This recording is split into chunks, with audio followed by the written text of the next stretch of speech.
សួរពុកម៉ែបងប្អូនប្រជាកសិករទាំងអស់គ្នាបាទថ្ងៃនេះចុះមកមើលចំការទុរេនរបស់បងនៅបងកៅសុភីនៅខាងខ្ទួយខាងស្រុកស្ទឹងត្រង់ខាងបៃលំរបស់យើងនៅពេលដែលគាត់បានប្រើផលិតត្រួយផលិតស្លឹកហើយឥឡូវឃើញថាកប៉ាងល្អពុកម៉ែបងប្អូនហើយ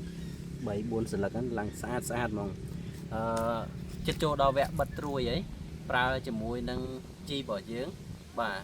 តាំងពីលេខ1លេខ2លេខ3អញ្ចឹងមកបាទតែលេខគាត់ប្រើវគ្គ1សិនទេឥឡូវឈានចូលលេខ2ឯងពុកម៉ែបងប្អូនពុកម៉ែបងប្អូនអាចតាមដានទស្សនាបន្តទៅមួយខ្ញុំទៀតឃើញថាស្លឹកនេះល្អខ្លាំងមែនតើនៅពេលដែលគាត់បានប្រើបាទទាំងថ្នាំសត្វល្អិតទាំងថ្នាំរបស់យើងគឺល្អខ្លាំងមែនតើពុកម៉ែបងប្អូនអាចមើលស្លឹកកប៉ាងធំណាបាទនេះជាសមិទ្ធផលនៃការព្យាយាមប្រឹងប្រែងរបស់ម្ចាស់ចំការដែរបាទគាត់ប្រើប្រាស់ហើយតាមក្បួនខ្នាតជាពិសេសថ្នាំសម្រាប់សត្វល្អិតរបស់យើងហើយនឹងតាឡាក់ស៊ីលព្យាបាលជំងឺគឺបានល្អច្រើនពីមុនមកលឿង